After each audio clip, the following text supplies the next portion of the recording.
Anthropologist Dr. Raj Govender. He's on the line from Durban now. Good afternoon, Doc, and thank you so much for your time on the SABC News Desk. Good afternoon, Keshni, and good afternoon to the viewers. Dr. the Ahmed Kathrada Foundation calling these kind of comments inhumane and racist. Would you agree? I just want to garner your initial thoughts on that one. Yeah, in this period where a tragedy has befallen the school and the community and the immediate family and extended family as well as the school community are mourning the death of young children in the formative years of their life, it is ruthless and disrespectful for anybody to take an opportunity of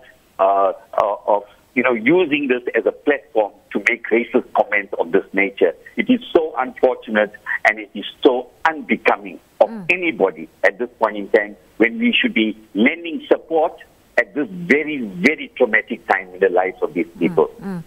Doctor, what do you think the impact on the public consciousness in this community and the nation at large is going to be when people are exposed to such remarks and such commentary, especially seeing, like you're saying, this is a community that's still very much in mourning. And we did hear the President on Friday calling for the community and South Africans to stand together in the face of such a tragedy.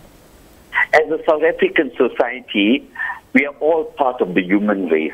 And at the end of the day, those children are part of this broader South African society. We may be different in races and so on, but at the moment, at this point in time, we should rally around and support. Now, comments like this will be sowing seeds of discontent among different race groups.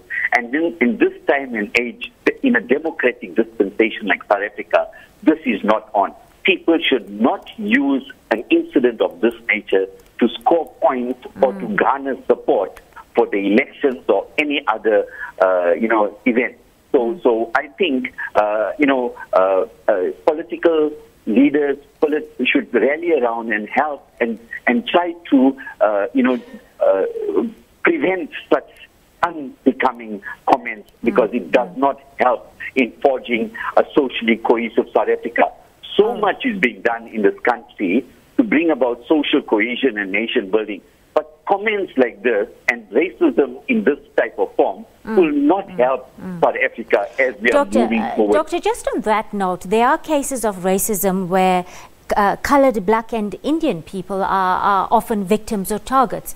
How do you think we should best manage social cohesion and diversity at community level? What are still some of the challenges that we're seeing? Because clearly certain groups or individuals are still very resistant to universal values of non-racialism and peace. So much is being done in terms of providing dialogue, community dialogue, and social cohesion dialogue. And, the National Department of Arts and Culture, provincial departments are having programs in place to do this. However, incidents like this undo everything that is positively being done to bring about a socially cohesive society. I mean, recently people have been arrested, people have been charged, people have been fined. Now, this particular group that have been making this comment should be taken to the Human Rights Commission, and a very severe and a very, charge should be laid against them to set an example that this is not needed in this country. We cannot, for the life of, use children's death as a means of, trying to score points. We should be helping, supporting this family that have lost their loved ones, not encourage people to use this. You've just mentioned a nationally cohesive, unified society. What should that be characterized by, Doctor? Should it be a sense of belonging, a shared vision for the future? Because for many South Africans still, those of us who were born into a previously segregated world, they might not know what this is supposed to look like.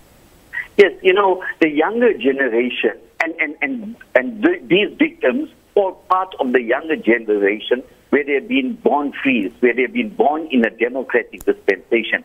We cannot allow a situation like this to permeate this indigenous society where people are still classed as different races here in this country. Okay, we come from a very bad past and a history that was not so good. However, we cannot allow this to continue. We need to sit and work out strategies to move forward in this country and not use incidents like this to sow further divisions in society. Is so unbecoming, ruthless, disrespectful for the dead and so on. The National Development Plan sets 2030 as a deadline for nation building and social cohesion goals, and it states that by then South Africans, hopefully, will be more conscious of the things we all have in common than our differences. Will we ever reach a point where apartheid is no longer a part of our living memory? And to what extent will that aid us in becoming more socially cohesive? And is it all achievable in just 11 years? It is achievable if everybody in this country works together to find solutions to eradicate problems. However, we need to understand that we've come from this very bad past. We need to find solutions to move forward. And unemployment, joblessness, enfranchisement, people not having homes, roofs, and so on are problems, serious problems that are really retarding progress. So we need to find, and I think an appeal should be made to the powers, to the political leaders, and election is around the corner now, do not use the election as a means of trying to garner votes by using comments like this. We need to work how we can find a common solution so that we can live in a very peaceful, democratic dispensation. It can be achieved if everybody works together. However, if people find opportunities like this to discredit this whole process of social cohesion, they must be charged, locked up, and should not be part of this new South Africa. Can we really, Doctor, speak of social cohesion at ground level, at grassroots, when there are still so many economic inequalities that really perpetuate, that are so much a part of ordinary South Africans' lives? Most of the discussion that centers around these dialogues that are being hosted in different parts of the country and in communities, the biggest problem is the economic problems that we're having, the inequalities, jobs, the unemployment, etc. So we need to address that, and the faster we address that and focus, eradicate corruption, use the money that is being used to permeate the interests of individuals and use it for service delivery, then obviously there won't be problems like this, because South Africa has such great potential. We have such great resources. We have such a diverse cultural mix, beautiful languages, etc. However, we need to work together as a South African society and not use opportunities like this to sow division. And it is achievable, provided that we do not have people like these that make very, very ruthless comments. Dr. Raj Govender, social anthropologist and social cohesion expert, joining us on the line from Durban in KwaZulu-Natal. Thank you so much for your time on the SABC News Desk.